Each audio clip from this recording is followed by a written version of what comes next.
My wife pushed for an open marriage, but once her lover moved overseas, she suddenly wanted to close it and act like nothing happened? Hey Reddit.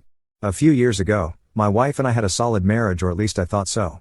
We were high school sweethearts, best friends, and partners in everything. We'd been together for almost 10 years, married for 5, and I really thought we were on the same page about our future.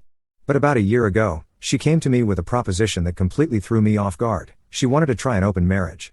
She explained that it wasn't because she was unhappy with me, but rather that she felt like we were missing out on other experiences since we'd been together so young. She wanted to see what was out there without losing what we had. I wasn't on board, but I also didn't want to be the bad guy and deny her the chance to explore if that's really what she needed. So, after long, tough discussions, and a lot of reassurance from her that our relationship would stay strong, I reluctantly agreed. At first, it felt like a bad decision. I was uncomfortable with the whole idea, but I kept trying to push through those feelings. I wanted to be open-minded, and I didn't want to risk losing her over this. I could tell she was excited about it. She was going out more, dressing up, spending time on her phone texting people I didn't know. Eventually, she met someone, and it was like everything clicked for her. She assured me he was just a friend she enjoyed spending time with, but it didn't take long before I realized they were more than that. They were going on dates, spending weekends together, and she'd come back with stories about how free she felt, how alive she was. I'd try to be supportive, but the more she got into this new relationship, the more distant she became with me. I felt like a backup plan, like the boring husband she had to come back to while she lived her exciting new life with someone else. This went on for months. Her new partner was all she could talk about. She'd light up when he texted, she'd cancel plans with me to be with him, and she'd act like everything was totally fine whenever I'd try to bring up how hurt I was feeling. I started to wonder if this was just how things were going to be from now on.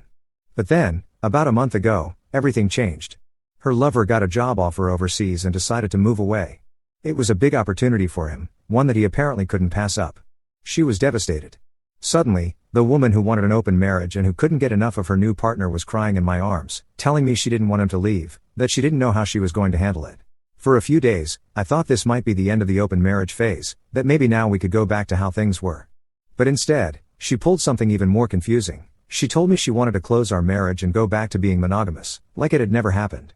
No more exploration, no more other partners, just the two of us. She said she realized how much she loved me and didn't want to lose what we had. But it didn't feel like a loving revelation to me. It felt like she was only interested in being with me again because the person she really wanted was no longer an option. Update. I spent a lot of time thinking it over, and after talking it through with some close friends, I told her that I wasn't sure I could just go back to normal.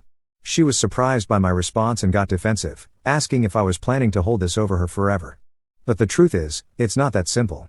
I feel like the trust we had is shattered. She had been so ready to jump into a relationship with someone else, to the point where I felt like I was nothing more than her fallback.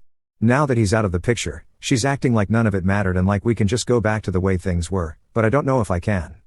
Over the next few weeks, I suggested that maybe we should try counseling, that maybe we needed some outside perspective to help us work through this.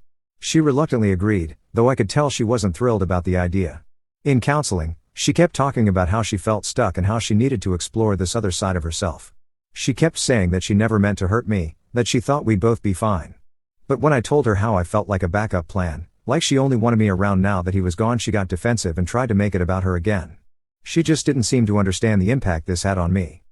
I remember one session where I finally broke down, telling her that I felt discarded, like I was nothing but a backup option. The counselor encouraged her to listen, but she became frustrated, saying she couldn't take any more guilt trips. That moment hurt me more than I expected, as it showed me she was still focused on her own experiences and how she felt rather than understanding my pain. Another update. After a few counseling sessions, I felt like we were just going in circles. Every time I tried to explain how betrayed I felt, she'd turn it around and talk about how hard it had been for her to say goodbye to him and how much she missed having that excitement. It was like she couldn't separate her feelings about her lover from our marriage. I realized that maybe she wasn't ready to put in the effort to rebuild what we had, or maybe she didn't want to. I told her I needed some space to figure things out, and that's when she really started to panic. She kept telling me she loved me and that I was her true partner, but it was hard to believe it was real. I felt like she was only saying those things because she didn't have any other option now. For a while, we took a break from counseling.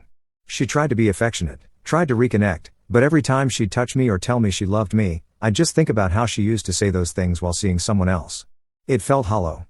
During this time, I did a lot of reflecting on what I wanted, on whether or not I could forgive her, and on if I even wanted to stay married. I missed the closeness we used to have, but I didn't know if we could ever get back to that place after everything that happened. I kept thinking about how she'd been so eager for an open marriage but wanted to close at the minute it didn't work in her favor. In our time apart, I also began to rediscover parts of myself that had been neglected. I started going to the gym, picking up hobbies I'd long abandoned, and reconnecting with friends I hadn't seen in years. It was strange, but the more I focused on myself, the more I began to realize how much I'd been sacrificing to keep our relationship intact. Update 3. After months of wrestling with all of this, I finally sat down with her and told her how I felt. I told her that I felt like she only wanted me back because she didn't have him anymore, that I felt used and discarded, and that the trust we had was broken. I said that I didn't think I could ever look at our marriage the same way again and that maybe the best thing for us was to part ways.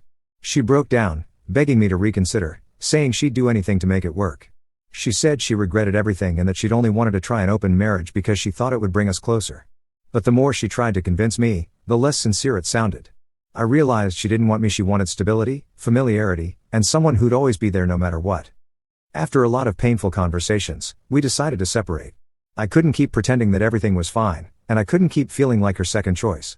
Moving on hasn't been easy, but I feel like a weight has been lifted. I'm finally focusing on myself, figuring out what I want, and learning how to rebuild my life. She's reached out a few times, saying she misses me and wants to work things out, but I've stayed firm. I realize that I deserve someone who values me from the start, not as a backup when their other options run out. Looking back, I can see how much I sacrificed to keep her happy, thinking that compromising on something so important would somehow make her stay. I've learned the hard way that trust and respect are the foundation of any good relationship, and once that foundation is cracked, it's almost impossible to repair. As hard as it is to start over, I'd rather be alone than feel like I'm someone's second choice. Final update.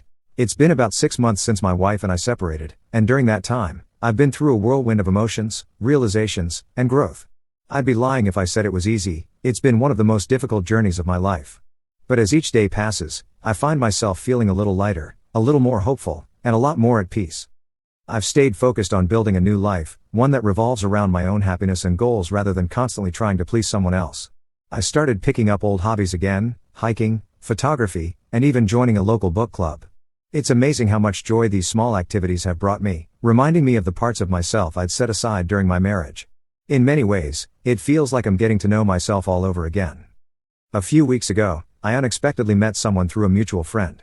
Her name is Sarah, and she's kind, funny, and easygoing in a way that's been refreshing after all the tension and heartbreak. We're taking things slow, but there's something real there, something that feels simple and genuine.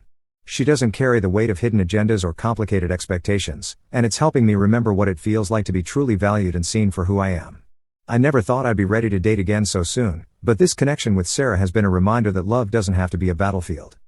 Meanwhile, my ex-wife reached out again recently, this time with a lengthy message saying she'd realized I was the one she truly loved all along. She poured her heart out, saying she missed the comfort we shared, the familiarity, and that she wished she could take everything back. She claimed she had been going through a phase and that losing me made her see how much I'd meant to her. She asked if there was any way we could work things out, saying she'd do whatever it took to rebuild our marriage. At one point, that message would have shaken me to the core. I would have questioned myself, doubted my decisions, and maybe even considered giving it another chance. But now?